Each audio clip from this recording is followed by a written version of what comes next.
ইসকনকে যদি বাংলার জমিনে আগামী 2-1 দিনের মধ্যে নিষিদ্ধ না করা হয়, ইসকন আমাদের একটাকে ফেলছে, আমরা টার্গেট করে একটাকে ফেলবো। ওটা একেবারে ক্লিয়ার সব। আমরা এগুলো ভয় করি না। তরবারি বা চাপাতি নিয়ে সাইফুল ইসলাম ভাইকে যেভাবে ইসকন মারছে, ইসকনের ওই পান্ডাগুলোকে ওইভাবে কুপানো দিয়া মাহফিলে থাকা আমাদের জন্য এখন যথেষ্ট না। এই মাহফিল ফেলাইয়া মুসলমানদের এখন অস্ত্র হাতে নিতে হবে।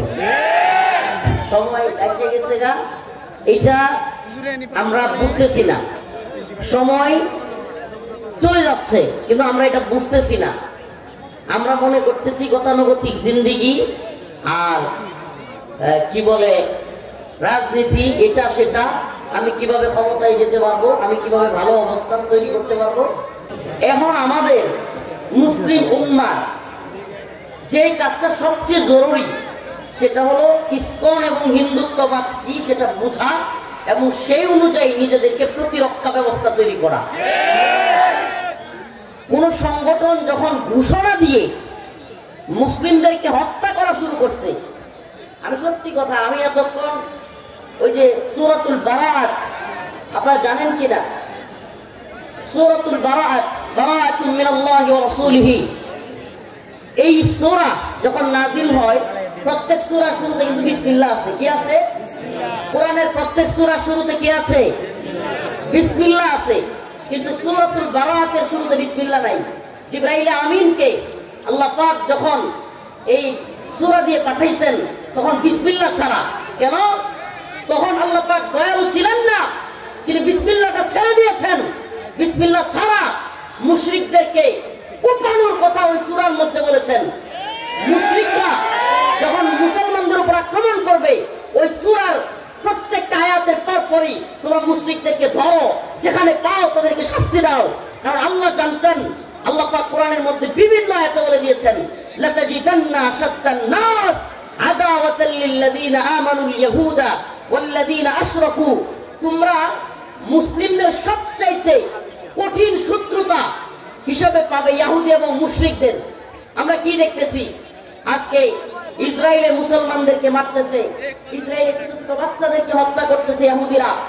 আর এই গুজরাটের কসাই নরেন্দ্র মোদী এবং তার বিজেপি এবং আরএসএস এবং বাংলাদেশে আরএসএস এর রয়ের মদতপুষ্ট ইসকন এখন গুজরাট এবং আসামের মতো, কাশ্মীরের মতো আমাদের মুসলিমদেরকে চট্টগ্রামে জবাই করতেছে। জবাই, এটা ঠিক বলার সময় নাই। সোজা কথা বলি আপনাদেরকে, আমি এজন্য খুতবা ছেড়ে দিতে যাচ্ছিলাম, আজকে আসতাম না প্রোগ্রামে। আসছি শুধু এই কারণে, উম্মাহ কোন রাজনৈতিক দ্বিধাভক্তির সময় নাই। কিসের বিএনপি, জামাত, অমুক দল, হেফাজত, তমুক দল, সকল রাজনীতি বন্ধ। মুসলমান এখন ঐক্যবদ্ধ হওয়ার সময়। যে কোনো মুহূর্তে এই হিন্দুত্ববাদী ভারত আমাদের উপর আক্রমণ করে বসবে। এই মুসলমানরা বুঝতেছেই না, তথাকথিত রাজনীতির নামে, তথাকথিত বিবৃতির নামে শুরু করছে বিভিন্ন ধরনের খেলা। রাষ্ট্রের নিয়ন্ত্রণ যারা নিচ্ছে কিংবা যারাই বসে, এরা আসলে রাষ্ট্রের চিন্তা করে না, দরদি না, এরা ইসলামের প্রতি ভালোবাসা এদের অন্তরে নাই, এদের বুঝার গভীরতাও নেই। যদি বুঝার গভীরতা থাকতো এরা বুঝার চেষ্টা করত।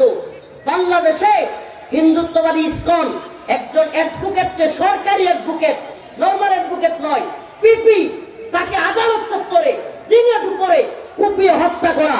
আপনি কি কল্পনা করতে পারেন? আপনার আমার নিরাপত্তা কোথায়? আমি চ্যালেঞ্জ করে বললাম, ঠিক বলার দরকার নাই।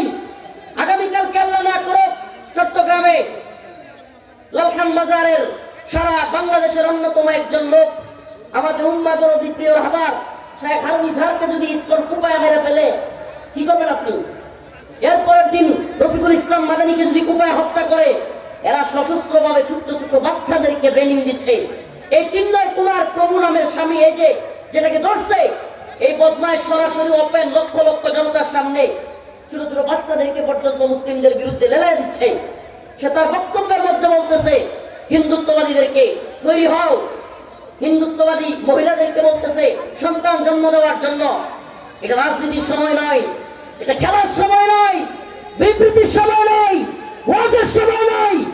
এখন কথা হবে তরবারির ভাষায় কথা হওয়া দরকার।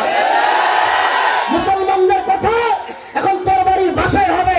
আইতু লাহুম মাস্তাতাতুম মিন কুওয়া ওয়া মিন রিবাতিল খাইল তুরহিবুনা বিহি আদুওয়াল্লাহি ওয়া আদুওয়াকুম। সরকার স্পষ্ট ভাষায় বলতেছি, হাসিনা সরকার এখন নাই। স্পষ্ট ভাষায় ইসকনকে যদি নিষিদ্ধ করা না হয়, হ্যালো সরকার, এই মিডিয়ার মাধ্যমে আপনাদেরকে বলতেছি, অপেক্ষা করার সুযোগ নেই, রাজনৈতিক খেলা খেলার সময় নাই, টঙ্কানোর সময় নাই। ইসকনকে যদি বাংলার জমিনে আগামী 2-1 দিনের মধ্যে নিষিদ্ধ না করা হয়, ইসকন আমাদের একটাকে ফেলছে, আমরা টার্গেট করে একটাকে ফেলবো। ওটা একেবারে ক্লিয়ার সব। আমরা এগুলো ভয় করি না, পরোয়া করি না।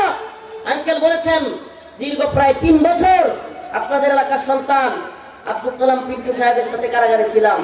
আপনাদের এই এলাকার সন্তান, আলহামদুলিল্লাহ আমি তার মধ্যে যে আচরণ পেয়েছি, আমি 3 বছর ছিলাম আঙ্কেলের সাথে, উনি তো 17-18 বছর, সেই 7 থেকে। তো যেই মাধুর্যতা পেয়েছি তার মধ্যে, আল্লাহ পাক তার মুক্তিকে ত্বরান্বিত করুক, দ্রুত তিনি মুক্ত হোক। তার মধ্যে যে ভদ্রতা, আমাকে চাচা ডাকতো, সার্বক্ষণিক আমি একসাথে থাকতাম। আমরা চাচা বাতিতে, আমি মাঝে মাঝে মন খুব খারাপ হয়ে যেত বা চাচা ওই আপনার ঈদের দিন এই ব্যক্তিটাকে খাবার পর্যন্ত দেয় নাই, পরিবারের সাথে সাক্ষাৎ করতে দেয় নাই, তো কান্নাকাটি করতো। আমি দইরা বুঝাইয়া রুম থেকে নিয়ে আমার রুমে আমার আম্মা খাবার পাঠাইছিল, ওইটা ঢুকতে দিছে, ওইটা খাওয়াইতাম, বসাইতাম, এক প্লেটে সান্ত্বনা দিতাম যে দেখেন আল্লাহ হাসিনারে এমন ধরা ধরবে যে আপনি কি ধরবো, সব তো শেষ, মানে হতাশ হয়ে যাইতেন। এত বছর হয়ে গেছে তো আমি বলতাম চাচা হতাশ হইেন না, দেখবেন এমন ধরা ধরবে আমরা কল্পনা করতে পারি না, আল্লাহ কারে দিয়া ধরবে। সুবহানাল্লাহ, এটা আমি বলতাম। আজকে আপনাদের সাথে গল্প করবে, আমি এভাবে বলতাম যে এমন ধরা ধরবে আপনি কল্পনাও করতে পারবেন না। অতএব আল্লাহ পাক হাসিনাকে ধরেছে। এখন হাসিনার প্রেতাত্মারা নতুন করে ইসকনের মাথায় ভর দিয়ে, যুব সমাজে, যুবক ভাইরা, ভলান্টিয়ার কি দরকার নাই প্লিজ, বুঝতেছেন না। আমি খুতবাবাদ দিতে চাইছিলাম, আমাদের এখন বক্তব্যের সময় নাই, এই গতানুগতিক এই তথাকথিত ওয়াজ মাহফিলের সময় না। উলামায়ে কেরামের এখন অস্ত্র হাতে নেওয়ার সময়, অস্ত্র ওপেন বইলা। এজন্য নজরুল ইসলাম মাদারীকে জেলে নেই, জঙ্গি বলে এগুলো দেখার টাইম নেই আমাদের। এখন সময় হয়েছে, হে মুসলিম উম্মার যুবকেরা, তোমাদেরকে আমরা ডাক দিচ্ছি, 10টা স্তরের রয়ের দালালকে নামের আমরা মরবো ইনশাআল্লাহ।